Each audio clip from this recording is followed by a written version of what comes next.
Yet capital smart city ने जो है डेवलपमेंट चार्जेस लगाए हैं, इसमें कोई दो राय नहीं है कि एक कनाल पे कोई 40 लाख डेवलपमेंट चार्जेस हैं, लाखों रुपए डेवलपमेंट चार्जेस लगे हैं। कैटेगरी प्लॉट्स हैं 12.5-13 लाख रुपए, उनको भी डेवलपमेंट चार्जेस लगे हैं और ये ओवरसीज सेंट्रल के प्लॉट पे लगे हैं। थोड़े से तो 25-25.5 लाख रुपए का प्लॉट बिल्कुल मुनासिब है capital smart city overseas each में पोजेशनेबल प्लॉट है। एक अनएक्सपेक्टेड सिनेरियो तो है ही, इसमें कोई दो राय नहीं है। अब इसमें कसूर किसका है, सबसे बड़ा सवाल जो है ना, आपने कहा जुल्म नहीं है, मैं समझ जुल्म तब हम कैटेगराइज करेंगे जब हम देखेंगे कसूर किसका है।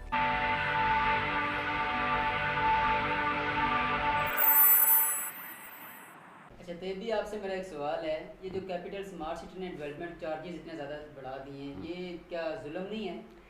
ये कैपिटल स्मार्ट सिटी ने जो है डेवलपमेंट चार्जेस लगाए हैं, इसमें कोई दो राय नहीं है कि एक कनाल पे कोई 40 लाख डेवलपमेंट चार्जेस हैं, लाखों रुपए डेवलपमेंट चार्जेस लगे हैं।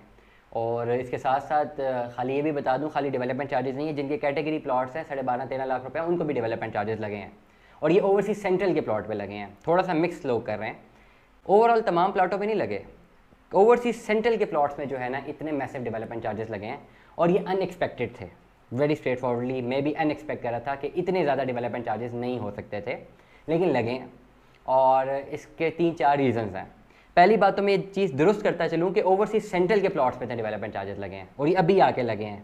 पहले जो प्लॉट्स थे ओवरसीज प्राइम, ओवरसीज ईस्ट, उनमें इतने डेवलपमेंट चार्जेस नहीं है। ओवरसीज ईस्ट में 5 मरला पे डेवलपमेंट चार्जेस 6 लाख रुपए लगे हैं और बड़े 19 लाख 19.5 लाख का प्लॉट था, 6 लाख डेवलपमेंट चार्जेस थे, तो 25-25.5 लाख रुपए का प्लॉट बिल्कुल मुनासिब है capital smart city overseas east में पोजेशनेबल प्लॉट है।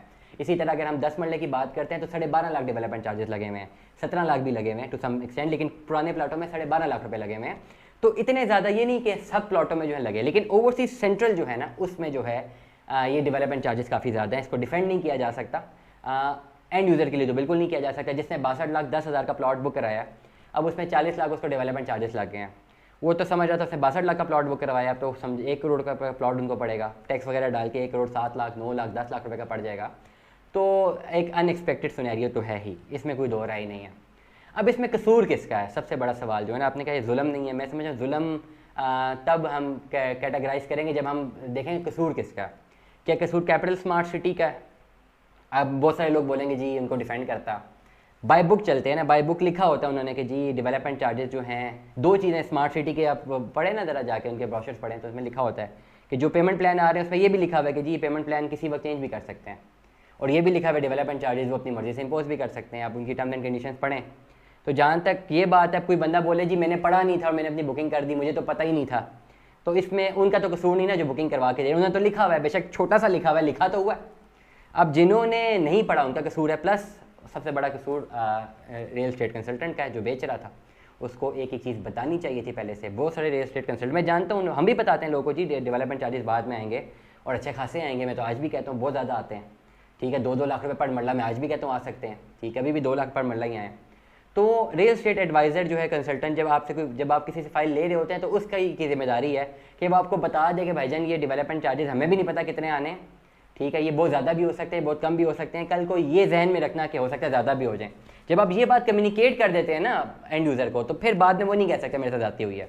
अब किसी एंड यूज़र को पता ही नहीं था डेवलपमेंट चार्जेस लगने, किसी ने बताए भी नहीं थे, ये बात कम्युनिकेट ही नहीं हुई थी, तो डेफिनेटली अगर मैंने भी बुकिंग कराई होगी मुझे पता नहीं होगा और पता लगेगा जी 62 लाख पहले 4 सालों में मैंने इतनी मुश्किलों से दिया है, अब 40 लाख मैंने और देना है, तो मुझे प्रॉब्लम तो होगी। एक बात ये, अगर तो मुझे नहीं पता था और मुझे जो गाइड मेरे कंसल्टेंट ने नहीं गाइड किया था, तो इसमें मेरे साथ जुल्म हुआ किया मेरे कंसल्टेंट ने।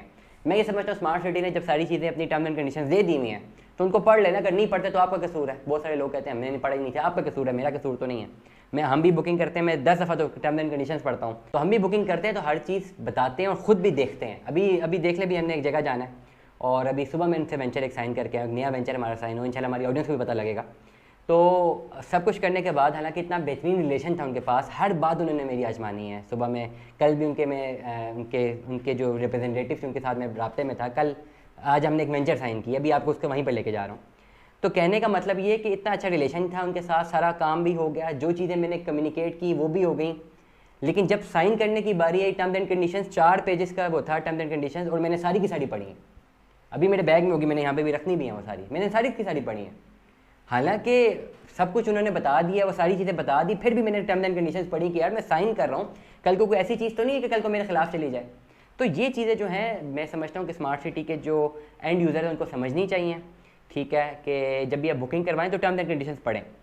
ओवरऑल चलें इन सारी चीज़ों को अगर हम मलूज़ खातिर ना रखें और कहें स्मार्ट सिटी ने इतने डेवलपमेंट चार्जेस क्यों लगाए हैं, इतने डेवलपमेंट चार्जेस की एक सबसे बड़ी रीज़न ये भी है कि एक जो डेवलपमेंट कॉस्ट है बहुत ज़्यादा ऊपर गई है, बहुत ही ज़्यादा। उन्होंने तो प्लॉट बेचे ना, पहले शुरू में सोसाइटी प्लॉट बेचती है जो उनके अवेलेबल प्लॉट्स होते हैं, और प्लॉट्स बेचने के बाद फिर उनके पास वो भी तो होता है जो उनको डेवलपमेंट करवानी है, उसकी भी कॉस्ट उन्होंने लेनी बेसिकली आवाम से ही होती है, चाहे कोई भी हाउसिंग प्रोजेक्ट हो। अब उस वक्त डेवलपमेंट कॉस्ट कुछ और थी, अभी डेवलपमेंट कॉस्ट कुछ और है, क्योंकि डेवलपमेंट तो अभी हो रही है ना तेज़ी से। 2018 में तो नहीं हुई, 2018 में तो उन्होंने अवेलेबल लैंड बेचा आप लोगों को, और अब 2022 या 23 में जाके अगर और सेंट्रल की पोजेशन की बात की जा रही है तो वहाँ पे अब जो डेवलपमेंट में जो पैसे लग रहे हैं, जो कंस्ट्रक्शन में पैसे लग रहे हैं, वो मुझे पता ही है कि डेफिनेटली आवाम की जेब से जाने हैं। ज़रूरी नहीं है कि सारा आवाम की जेब से जाएँ, मुख्तलिफ डेवलपर से जब हम बात करते हैं, इवन अभी पिछले दिनों सिल्वर सिटी के मैं एक रिप्रेजेंटेटिव से बात कर रहा था, तो उन्होंने डेवलपमेंट चार्जेस इम्पोज किए कुछ 6.5 लाख रुपये मेरे ख्याल से, या 6 लाख रुपया। तो मैंने उनसे कहा यार इतने ज़्यादा हैं, वो उन्होंने कहा 6 लाख रुपया है, मैंने कैसे कुछ कम करवा दें। तो उन्होंने कहा जी एक्चुअल डेवलपमेंट चार्जेस हमारे कुछ 14 लाख रुपए या 12 लाख रुपए हैं, और आधे हमने सोसाइटी ने अपने खाते में डाले हैं, आधे डाले हैं क्लाइंट के खाते में डाले हैं। तो इस तरह का सिनेरियो भी होता है, ये भी अखज़ किया जा सकता है कि मे भी डेवलपमेंट चार्जेस इस वक्त 80 लाख रुपये आ रहे हों। जितना ये सामान महंगा हो गया है, जितनी कंस्ट्रक्शन महंगी हो गई है, अब मैं तो नहीं समझता कि जो है कोई भी चीज़ आसानी से जो है बन पाएगी, ये तो सब जानते हैं। तो अब ये भी कहना गलत होगा, ओवरऑल कैपिटल स्मार्ट सिटी की साइड भी नहीं लेते, ओवरऑल नहीं लेते, और यही रिक्वेस्ट कर सकते हैं इसी लोग से कि ज़रा इसको रिकन्सिडर करें। इतने ज़्यादा डेवलपमेंट चार्जेस को कोई पे नहीं कर सकता। प्लस अब लोग मुझे काफ़ी ज़्यादा कॉल्स करते हैं, डेवलपमेंट चार्जेस से घबरा गए, बेचना चाहते हैं तो बिकता भी नहीं है, वो प्रॉफिट मांगते हैं, प्रॉफिट पे कोई लेता भी नहीं है। मैं कहता हूँ लेवल पे बिकेगा, अगर बिकेगा तो यहाँ से भी लोग नाराज़ हो जाते हैं। तो ओवरऑल स्मार्ट सिटी की मैनेजमेंट में ये समझता हूँ कि उनको जो है थोड़ा बहुत इसको रिविजिट करना पड़ेगा, रिविजिट करें, थोड़ा सा देखें कि कुछ जो है आम एंड यूज़र की जेब से जो है बोझ हटाएं, और ये सरचार्जेस के एलिमेंट को भी ख़त्म करें, क्योंकि एंड यूज़र जो है इस तरह एक्सप्लॉइट हो जाता है। फिर दोबारा वो है एक इन्वेस्टमेंट तो कर चुका होता है, उसको सिक्योर कर जाता है, लेकिन दोबारा इससे इन्वेस्टमेंट में नहीं आता। कल को अगर यही स्मार्ट सिटी की मैनेजमेंट अगर किसी और प्रोजेक्ट की तरफ जाती है तो फिर एंड यूज़र उस तरह का जो है ट्रस्ट नहीं करेगा जिस तरह उन्होंने कभी कैपिटल स्मार्ट सिटी और लॉर्ड स्मार्ट सिटी में ट्रस्ट किया है।